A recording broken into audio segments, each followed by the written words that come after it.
Hey, welcome back. We're here for a container video. This is our last container update for the season. And you can see here where we started off so many months ago with our tall containers that we did here with our Gomfrina and Dichondra. Um, Stick around to the end of the video because the best container is going to be the last one that we go over. You're really going to want to see that. But in the meantime, let's start here. This is our Pinball Purple Gomfrina, our Silver Falls Dichondra, and then you can see here, if you didn't watch the original video, go back and watch that video because this is not what we started with. If you watched our video, you'll know this is different. This is a Weeping Blue Spruce that we placed in place of what was here, which was the pufferfish hydrangea. It did not like it here at all. There was not enough moisture for it to work. We watered it once a day, sometimes twice a day, and it was becoming too much, and the plant still wasn't able to keep up. This is a full sun area.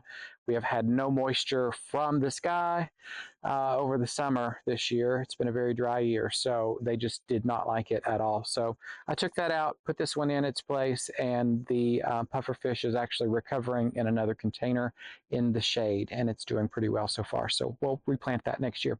But anyway, let's take a look at these.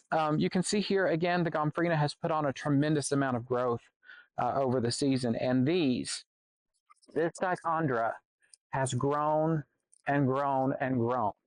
All four of them are just putting on a tremendous amount of growth. You can see they're all the way to the ground. They've been so good, such good performers this season that I want to put them everywhere next year if I can get my hands on them. And they seem to be a pretty standard plant. So we have trimmed these at least 6 times during the growing season, and they just fill in every single time and grow to the ground. But I'll trim them back about a quarter of the ways up the container, and within just a week, they're already back out. Another heavy performer this year has been this one, the Sucrabina Cobalt. You can see here it's big and bushy on the bottom, and it's grown up through our Tater Tot Arborvitae.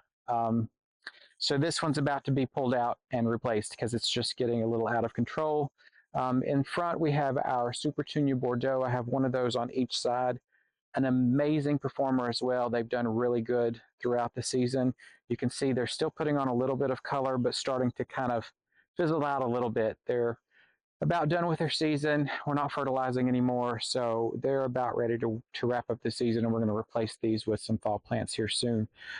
These have also been trimmed, I want to say 3 times during the season, quite a lot. We've trimmed them back and they've just filled right back out and grown again. So 2 really great containers that we've really loved having this season. A lot of things that we want to repeat.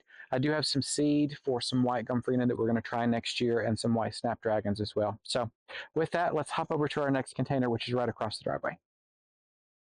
All right, so our next container, this was our concrete container that we did a montage on. There was no talking through that video, so I didn't explain the plants, but you can go back and catch that video as well and see kind of what we put together. But let's talk about it. First off, let's talk about the elephant in the room. This amazing specimen of a plant. This is a Proven Winners Play in the Blues Salvia, and my goodness, I'm trying not to get stung because there are bumblebees everywhere, all over this plant. It has just been such a great performer. You can see this is actually a late start container as well. We started this one in July, around July the 5th. It is now August 20th, so this is what it's done in just a month and a half, just 6 weeks. This is one plant. I know it looks like 4. This could be a plant, this could be a plant, this could be a plant, and another one back here, but it's one enormous plant. Now that said, I probably would make this less of a centerpiece and more of a centerpiece in the back. I would take this out of the center and move it to the back. And the reason for that is because it shades the plants in the back so much that they're not growing, they're not performing well, and one is actually near dead. I've trimmed this back a couple different times to try and save that, but it's just no good. It just continues to grow. Also in the front, we have our sweet potato vines on either side. You can see our Super Bina Violet Ice and our Super Petunia Mini Vista Ultramarine. That's a mouthful. They're trying. They're trying really hard, but these just have grown so much, and they keep putting on growth. I've trimmed these countless times, at least 10. I keep cutting giant pieces off of them. They keep coming back. I can't keep them trained back. So that's not something that I'll continue next year. I won't repeat this look because it just kills out everything else. Now the play in the blues, I will definitely do again. Again, I'll move it to the back. We'll be good to go. We have some in the ground in our pond tour. You'll see those coming up in next week's video. They have not performed like this one. I think this one just loved the Fox Farm dirt that we used. It loved the fertilizers that we were giving it throughout the season, and it just took off amazingly well. So you'll see the difference between the two on what was in the ground and what was in the container. So again, we have our ultramarine here. Around the side, on either side, we have the Super Petunia Vista Paradise. I always get Paradise and Fuchsia confused. This is Paradise, one of our favorites this season. It's been an amazing performer. Again, a little bit of a late start, so it's only about 6 weeks in. And then this is our Super Petunia Vista Snowdrift, which you can see here, it's going all the way up through the salvia, or at least trying to. And then we repeated that around the other side. You can also see sweet potato vine coming all the way through. I've cut that back multiple times as well. It's growing up through the center of the salvia. It's just out of control.